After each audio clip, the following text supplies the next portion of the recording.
Hello friends, मेरा नाम Chandan Kumar.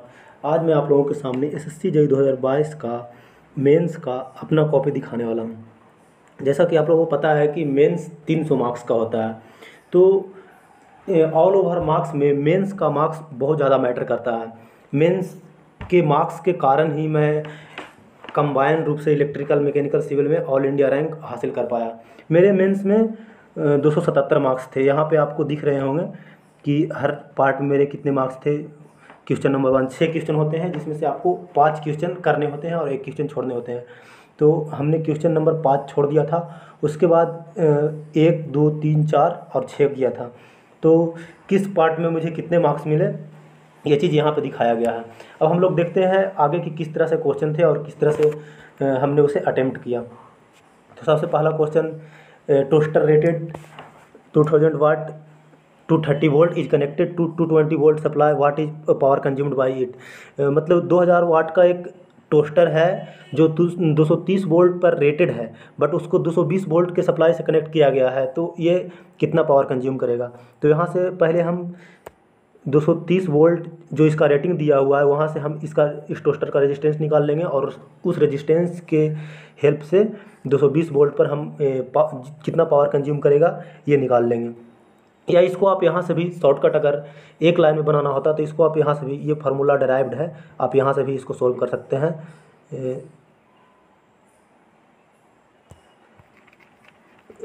220 by 230 का स्क्वायर इंटू 2000, यहाँ से भी आप करेंगे तो यहाँ से आपको डायरेक्ट आंसर आ जाएगा। बट आपको 15 मार्क्स के क्वेश्चन है तो आपको बाय प्रोसेस करना होता है, तो इसलिए हमने बाय प्रोसेस किया। फिर भी एक पेज में बन गया है, तो और 15 मार्क्स पूरे मिले। तो यही न्यूमेरिकल में यही फ़ायदा होता है कि आप बनाते हैं तो आपको फुल में फुल मार्क्स मिलते हैं। ये क्वेश्चन कोई ज़्यादा हार्ड नहीं था। इसके बाद हम नेक्स्ट क्वेश्चन की ओर देखते हैं। देखिए इस क्वेश्चन में क्या बोल रहा है कि L1 is equal to 2L2, L1 is equal to 2L2, और यहाँ पे दिया हुआ है 0.6 हेनरी, और ये पूरा इक्विवेलेंट जो दे रहा है यहाँ पे, इक्विवेलेंट सबको कंबाइन करने पे इक्विवेलेंट आ रहा है 0.8 हेनरी, 0.8 हेनरी। तो इसको हम लोग को सोल्व करना था। तो देखिए यहाँ पे L1 इक्वल टू 2L2 दिया हुआ है, L इक्विवेलेंट 0.8 हेनरी दिया हुआ है। तो L इक्विवेलेंट इक्वल टू लिख सकते हैं 0.6 प्लस, चूँकि L1 और L2 पैरेलल में है तो L1 into L2 plus L1 बटा L2, ये दोनों पैरेलल में है, तो इसलिए इसका फार्मूला से यहाँ से ये हो जाएगा। और 0.6 इस सीरीज में है, इसलिए इसको जोड़ देंगे हम लोग। देखिए यहाँ 0.6 सीरीज में है, तो ये फार्मूला पुट करने पे ये वैल्यू आसानी से निकल जाता है। अब हम लोग देखते हैं नेक्स्ट क्वेश्चन की ओर। ये क्वेश्चन भी इजी ही था। 2 कैपेसिटर दिया हुआ था सीरीज में। कैपेसिटर 1 4 माइक्रोफैराड था और 2 6 माइक्रोफैराड था, और 220 वोल्ट सप्लाई दिया हुआ था, और इसके बाद दोनों के क्रॉस वोल्टेज फाइंड आउट करना था। तो ये भी इजीली निकल जाता है। V1 इक्वल टू, जैसे पहला कैपेसिटर के क्रॉस मान लेते हैं कि वोल्टेज V1 होगा, तो V1 equal to VS into C2 बटा C1 प्लस C2। तो यहाँ से कैलकुलेट करने पर 132 आ जाता है V1 और 188 आ जाता है V2। इसके बाद एनर्जी निकालना है, तो एनर्जी इक्वल टू होता है हाफ CV स्क्वायर। तो पहला का क्रॉस निकालना है तो E1 कर देंगे हाफ C1 इंटू V1 के स्क्वायर। तो यहाँ से एनर्जी भी निकल जाता है। इसके बाद हम लोग देखते हैं नेक्स्ट क्वेश्चन। नेक्स्ट क्वेश्चन है find the following in circuit given below, the current that flow, potential difference across each resistor. तो यहाँ कितना करंट फ्लो, ये देखिए ये सब क्वेश्चन ऑब्जेक्टिव में इतना क्वेश्चन लो लेवल का था कि ये जो करंट निकालना है इसको बिना पेन पेपर के ऐसे ही आप 20-30 सेकेंड में बाई मतलब ऐसे ही निकाल सकते हैं, सोच करके निकाल सकते हैं। ये 100 वोल्ट और 50 वोल्ट दोनों एक दूसरे को अपोज कर रहा है, तो इसलिए जो पूरे सर्किट में इक्विवेलेंट वोल्टेज होगा वो 50 हो जाएगा। 50 बटा 10 प्लस 5 प्लस 15 यानी 50 बटा 30 ये करंट हो जाएगा। इसके बाद सबके क्रॉस वोल्टेज निकाल देंगे। ये भी क्वेश्चन बहुत ईजी था। इसके बाद हम लोग देखते हैं नेक्स्ट क्वेश्चन। ये क्वेश्चन भी बहुत ज़्यादा ईजी था। ये भी क्वेश्चन को आप सोच करके 20-30 सेकंड में बना सकते हैं। ये बोल रहा है कि RL का वैल्यू क्या होगा जिसके लिए मैक्सिमम पावर ट्रांसफ़र हो। तो इसके लिए क्या हम लोग निकालना होगा, RTH निकालना होगा। RTH निकालने के लिए क्या किया करना होगा, इसको शॉर्ट करना होगा, इसको शॉर्ट करना होगा और इसको ओपन करना होगा। तो यहाँ से हम इस तरह से देखेंगे तो इस तरह से सर्किट बन जाएगा। इसके क्रॉस RTH हो जाएगा, यानी ये दोनों पैरेलल में हो जाएगा, 10 पैरेलल 10 यानी 5 ओम हो जाएगा। अब हम लोग देखते हैं नेक्स्ट क्वेश्चन। नेक्स्ट क्वेश्चन में थेवेनिन्स थ्योरम का यूज करके 5 ओम रेजिस्टेंस से कितना करंट फ्लो होगा ये निकालना है। तो थेवेनिन्स थ्योरम के लिए सबसे पहले हम लोग RTH निकाल लेंगे। RTH निकालने के लिए क्या करेंगे, सारे सोर्स को शॉर्ट करेंगे, सारे वोल्टेज सोर्स को शॉर्ट करेंगे जीरो करने के लिए, तो सबको शॉर्ट कर देंगे। 5 ओम के अक्रॉस है तो ये भी 10 पैरेलल 10 हो जाएगा। इसको ओपन करेंगे यहाँ से तो कुछ सर्किट इस प्रकार से बन जाएगा। मतलब ये 10 और ये 10 दोनों पैरेलल में आ जाएंगे। ये शॉर्ट हो गया, ये भी शॉर्ट हो गया और यहाँ से इसके अक्रॉस ये निकल जाएगा RTH। तो यहाँ से RTH निकल जाएगा। उसके बाद हम लोग VT इसके क्रॉस वोल्टेज निकाल करके हम लोग ईजिली यहाँ से निकाल सकते हैं करंट। ये इजी क्वेश्चन है, खुद से भी बना करके आप लोग देख सकते हैं, कोई इसमें कोई ज़्यादा दिक्कत नहीं है। आगे थोड़े अच्छे क्वेश्चन हैं उसको हम लोग देखेंगे। हाँ देखिए, ये क्वेश्चन थोड़ा बढ़िया था। इसमें क्या बोल रहा है कि 2 कॉइल है X और Y, दोनों में 1000 टर्न है। उसके बाद में बोल रहा है कि अगर कॉइल 1 में -5 एम्पियर से +5 एम्पियर 1 सेकेंड में चेंज होता है तो दूसरे कॉइल में यानी कॉइल Y में 10 मिलीवोल्ट का EMF इंड्यूस्ड होता है। तो म्यूचुअल इंडक्टेंस बिटवीन कॉइल और flux produce in coil Y, यानी दूसरे कॉइल में कितना फ्लक्स प्रोड्यूस हुआ ये निकालना है। तो हम लोग जानते हैं कि mutual induced EMF equal to होता है MDI, यानी MdX1/dt, यानी पहले में जो करंट चेंज हुआ है उसको dX1 दिखा रहे हैं बाई dt। तो यहाँ से हम लोग वैल्यू पुट करते हैं तो M equal to 1 millihenry आ गया। इसके बाद हम लोग को निकालना है flux produce in by coil. यहाँ पे करंट दिया हुआ है तो देखिए यहाँ पे हम लोग जानते हैं फार्मूला कि E इक्वल टू MDI/dt। अब ये फार्मूला हम लोग जानते हैं E इक्वल टू MDI/dt। तो यहाँ हम लोगों को जो सेकंड क्वेश्चन के लिए टाइम नहीं दिया गया है, करंट दिया गया है, म्यूचुअल इंडक्टेंस हम लोग निकाल चुके हैं, तो इस फार्मूले से नहीं निकलेगा। तो फिर एक और फार्मूला होता है E इक्वल टू NdΦ/dt। अब इस दोनों फार्मूला को इक्वेट करेंगे, देखिए ये दोनों फार्मूला को इक्वेट करेंगे तो dt से dt कट जाएगा तो MI इक्वल टू Nφ आ जाएगा। यानी मेरे पास M है, M निकाले हैं, I दिया हुआ है 5 एम्पियर, इसके बाद टर्न भी दिया हुआ है, हज़ार टर्न दिया हुआ है, तो आप फ्लक्स निकालना है तो यहाँ से आप वैल्यू पुट करके फ्लक्स निकाल सकते हैं। इसके बाद हम लोग देखते हैं नेक्स्ट क्वेश्चन। तो नेक्स्ट क्वेश्चन CTPT में अंतर निकालना था, ये 10 मार्क्स के थे, इसमें 7 मार्क्स मिले हैं। इसको आप पॉज करके देख सकते हैं कि मैंने क्या लिखा था। इसके बाद नेक्स्ट क्वेश्चन की ओर चलते हैं।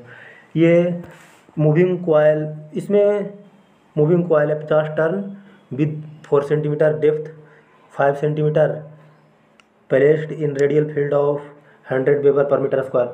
इसमें कुछ नहीं करना है, सारे वैल्यू दिया हुआ है, सिर्फ वैल्यू को पुट करना है, आपको आंसर इजीली आ जाएगा। हमने वैल्यू को पुट कर दिया, आंसर आ गया था।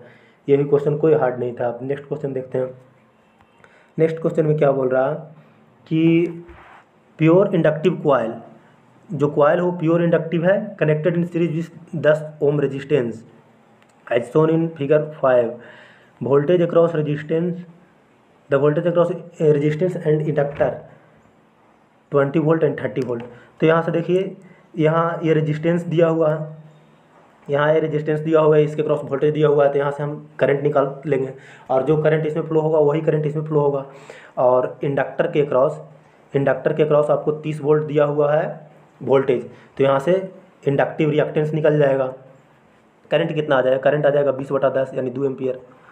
इसके बाद इंडक्टिव रिएक्टेंस, तो यहाँ इसके क्रॉस 30 वोल्ट दिया हुआ है, अब 30 वोल्ट बटा करंट 2 एम्पियर, ये हो जाएगा एक्सल का वैल्यू। इतना इक्वल टू एक्सएल यानी 15। अब हम लोग देखते हैं नेक्स्ट क्वेश्चन। अब देखिए ये एक अच्छा क्वेश्चन था। इसमें क्या बोल रहा है कि अगर स्टार में कनेक्ट करते हैं किस एक लोड को जो कि बैलेंस लोड है, तो उस कंडीशन में W वाट पावर कंज्यूम करता है। तो इसी लोड को अगर हम डेल्टा में कनेक्ट करें तो उस कंडीशन में कितना पावर कंज्यूम करेगा। तो देखिए इसमें कुछ नहीं करना है। इसमें अगर लोड का वैल्यू ना भी देता तो भी हम लोग इस क्वेश्चन को सोल्व कर सकते थे। ये स्टार में कनेक्टेड है। इस कंडीशन में क्या है, VS है, सप्लाई VS दिया हुआ है और इसका वैल्यू हम लोग Z मान लेते हैं, लोड का वैल्यू Z मान लेते हैं। और इधर दूसरी कंडीशन में हम लोग डेल्टा में कनेक्ट करते हैं। तो जब स्टार में कनेक्टेड रहेगा तो उस कंडीशन में क्या हो जाएगा, V फेज कितना हो जाएगा, V फेज क्या हो जाएगा, VS/√3 हो जाएगा, VS/√3। तो इस कंडीशन में I फेज कितना हो जाएगा, I फेज इक्वल टू क्या हो जाएगा, I फेज डेल्टा में I phase equal to I load होता है, I phase equal to I load equal to हो जाएगा VS/√3 इंटू Z। तो इस कंडीशन में P इक्वल टू क्या कर सकते हैं, P इक्वल टू कर सकते हैं VS यहाँ क्या है, VL है, लाइन वोल्टेज है। तो VL into IL into √3 VL IL cos phi, √3 VL IL cos phi. अब दोनों में लोड सेम है तो cos फाई तो सेम रहने वाला है।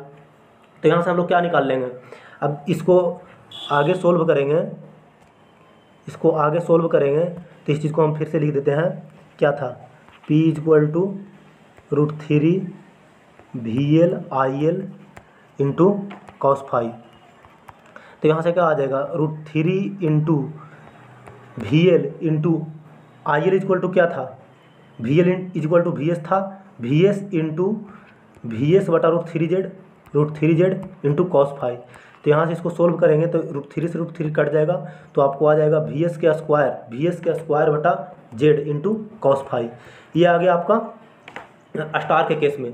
अब डेल्टा का केस में निकालेंगे। अगर डेल्टा का केस में निकालते हैं तो डेल्टा का केस में क्या आ जाएगा, डेल्टा का केस में निकालते हैं तो डेल्टा का केस में क्या आ जाएगा, आपको डेल्टा का केस में ये VS है तो आपको IL इक्वल टू क्या आ जाएगा,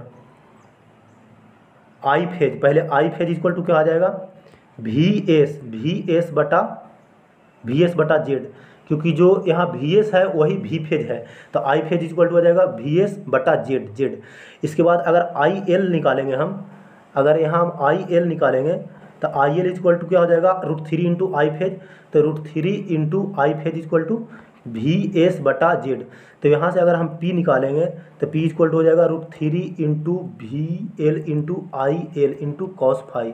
तो इसको जब सोल्व करेंगे आप तो IL इक्वल टू क्या रखेंगे, √3 VS/Z। तो इसको पूरा सोल्व करेंगे तो आपका आ जाएगा 3 VS के स्क्वायर बटा Z इंटू cos फाई। और पिछले कंडीशन में कितना आया था, पिछले कंडीशन में यानी अगर आप ध्यान दिए होंगे तो P स्टार में आया होगा, P स्टार में आया होगा V² बटा Z इंटू cos फाई। वही डेल्टा में आया, V डेल्टा में आया है V² 3V² बटा Z इंटू cos फाई। तो यहाँ से हम लोग देख रहे हैं कि V डेल्टा में 3 गुना होता है तो यहाँ से इजीली निकाल सकते हैं, ये Z की भी ज़रूरत नहीं था। तो इसी तरह से हम देख सकते हैं, हाँ इसी तरह से हमने इस क्वेश्चन को सोल्व किया है। अब इसके बाद हम लोग देखते हैं आगे। तो आगे जनरेटर है, शंट जनरेटर। इसमें आपको वोल्टेज दिया गया है, पावर दिया गया है, शंट रेजिस्टेंस दिया गया है, आर्मेचर रेजिस्टेंस दिया गया है। तो जनरेटेड वोल्टेज बोल रहा है फुल लोड पे और हाफ लोड पे। तो पहले फुल लोड करंट निकाल लेंगे, फुल लोड करंट निकाल लेंगे। उसके बाद में ये शंट करंट निकाल लेंगे, ISH निकाल लेंगे, ISH निकाल लेंगे और IL फुल लोड पर निकाल लेंगे और हाफ लोड पर निकाल लेंगे। तो उसके बाद आर्मेचर करंट फुल लोड पे क्या होगा, तो फुल लोड पे आर्मेचर करंट होगा IL plus ISH। IA equal to हो जाएगा IL प्लस ISH। तो यहाँ से फुल लोड पर और हाफ लोड पर दोनों ही कंडीशन में IA निकाल लेंगे। उसके बाद में आपको दिया हुआ है RA दिया हुआ है, यानी आर्मेचर रेजिस्टेंस दिया हुआ है, तो ये ड्रॉप निकाल लेंगे। उसके बाद IA RA ड्रॉप निकाल लेंगे और IA RA ड्रॉप को जोड़ देंगे 220 वोल्ट में, IA RA ड्रॉप को जोड़ देंगे तो आ जाएगा EG आ जाएगा, यानी जनरेटेड वोल्टेज। तो देखिए दोनों कंडीशन में हमने निकाल दिया, फुल लोड पे भी निकाला है और हाफ लोड पे भी निकाला है, ड्रॉप निकाल करके उसमें जोड़ दिया है। इसके बाद हम लोग देखते हैं इसके बाद देखते हैं next question. Next question theory question था, ऑटो ट्रांसफार्मर के बारे में लिखना था। उसके बाद में किस तरह से ये नॉर्मल ट्रांसफार्मर से अलग होता है इस चीज़ को बताना था। तो ये 5 + 5 10 मार्क्स के थे, तो ये हमने लिखा था। इसमें फुल में फुल मार्क्स मिले हैं। तो थ्योरी में मार्किंग काफ़ी बढ़िया मुझे मिला है। लगभग मार्किंग बहुत सारे क्वेश्चन में फुल मार्क्स मुझे मिल गए हैं। बट एक क्वेश्चन न्यूमेरिकल में मेरे सही होने के बाद लास्ट क्वेश्चन है वो उधर दिखाएंगे हम। ये सिंक्रोनस मोटर का क्वेश्चन था, वो क्वेश्चन मेरे सही है बट उसमें मुझे 0 मार्क्स मिले हैं। ऑल ओवर ठीक ही कह सकते हैं। थ्योरी में मुझे फुल मार्क्स मिल गए हैं, तो उधर फिर मार्क्स कट गए हैं। अब ये क्वेश्चन देखिए, 3 फेज 440 वोल्ट इंडक्शन मोटर है। ये 1475 RPM पे रन कर रहा है, तो इसका स्लिप निकालने बोल रहा है। तो स्लिप इक्वल टू आप लोग जानते हैं कि फार्मूला होता है NS माइनस NR/NS। तो यहाँ से आप NS निकाल सकते हैं। NS आएगा 1500 RPM। उसके बाद में ये फार्मूला को आप पुट करेंगे तो यहाँ से आपको वैल्यू स्लिप का वैल्यू निकल जाएगा। उसके बाद फ्रीक्वेंसी ऑफ रोटर ये आप निकालने बोल रहा है, तो वो FR इक्वल टू होता है S/F, यानी सप्लाई फ्रीक्वेंसी इंटू स्लिप, गुना करते हैं तो ये आ जाएगा। उसके बाद रोटर इंड्यूस्ड EMF पर phase. Rotor induced EMF stand still EMF दिया हुआ है। स्टैंड स्टिल EMF दिया हुआ है 120 वोल्ट। तो यहाँ से आप वैल्यू पुट करेंगे S/E2 दिया हुआ है आपको 120 वोल्ट, तो S/E2 पुट करते हैं तो यहाँ से भी ये वैल्यू ही ईजिली आ जाएगा। तो ये क्वेश्चन भी कोई बहुत ज़्यादा हार्ड नहीं था, क्वेश्चन ईजी थी। अब यहाँ से देखिए क्वेश्चन नंबर 5 आ गया। तो क्वेश्चन नंबर 5 में इलेक्ट्रॉनिक सेक्शन थे, तो मैंने इस क्वेश्चन को छोड़ करके क्वेश्चन नंबर 6 को सोल्व किया। क्वेश्चन आप ऐसे देख सकते हैं। क्वेश्चन नंबर 5 ये एक क्वेश्चन है। क्वेश्चन नंबर 5B ये भी इलेक्ट्रॉनिक्स से था। तो जब हमने क्वेश्चन नंबर 5 सोल्व ही नहीं किया तो ये भी नहीं सोल्व किया हुआ है। उसके बाद 5C ये क्वेश्चन था और 5D में ये क्वेश्चन था।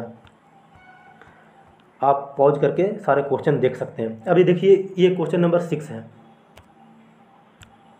क्वेश्चन नंबर 6 में ये दिया गया है 2.3 kV 3 phase star connected synchronous motor है, रेजिस्टेंस ऑफ 0.2 ओम पर फेज और सिंक्रोनस रिएक्टेंस ऑफ 2.2 ओम पर फेज। अब इसको निकालना है आपको, determine the value of excitation voltage पर फेज। अभी इसको हमने निकाला है। आपको एक क्वेश्चन दिख रहा होगा BL थेरेजा का में ये क्वेश्चन दिया हुआ है, आपको स्क्रीन पर दिख रहा होगा। सेम टू सेम क्वेश्चन है, उसका आप आंसर देखिए। उसके बाद मैंने जो सोल्व किया है इसका आप आंसर देख सकते हैं। उसका आंसर और मेरा आंसर बिल्कुल मैच कर रहा है। उसका आंसर और मेरा आंसर बिल्कुल मैच कर रहा है। मैंने मेथड अलग लगाए हैं, बट मेरा ये क्वेश्चन सोल्व किया हुआ सही था, बट इसमें मुझे 0 मार्क्स मिले हैं। 20 में 0 मार्क्स मिले। कोई नहीं, मुझे थ्योरी में फुल मार्क्स भी दिए हैं।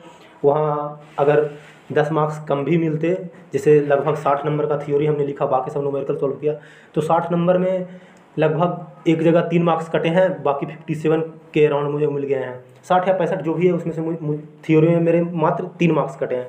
तो यहाँ से 10 मार्क्स भी कट जाते तो भी थ्योरी में अच्छी मार्किंग कहा जाता। बट यहाँ पे वही है, थ्योरी में मुझे 10 मार्क्स अप्रॉक्स ज़्यादा मिल गए और न्यूमेरिकल में ये मेरे 20 मार्क्स के थे, ये पूरे के पूरे कट गए। ये क्वेश्चन मेरे सही थे। अब यहाँ से आगे देख लेते हैं। आगे भी थ्योरी है, बकोज रिले 10 मार्क्स का था, ये भी हमने लिखा है। इसमें मुझे 10 में 10 मार्क्स मिल गए हैं। इसके बाद डी रेटिंग फैक्टर था केबल का, ये भी 10 मार्क्स का था, इसे भी मैंने लिखा। इसमें मुझे 10 में 10 मार्क्स मिल गए। देखिए 10 मार्क्स के लिए हमने थ्योरी लिखे हैं, 1 पेज से ज़्यादा हमने थ्योरी लिखे हैं, तब मुझे जाकर के 10 मार्क्स मिले हैं। इसके बाद टैरिफ के बारे में लिखा हुआ था। टैरिफ के बारे में लिखना था, 20 मार्क्स के क्वेश्चन थे। इसमें भी हमने लगभग 2 पेज से ज़्यादा लिखा, तो इसमें मुझे 20 में 20 मार्क्स मिल गए हैं। कुल मिलाकर के बढ़िया मार्किंग कह सकते हैं।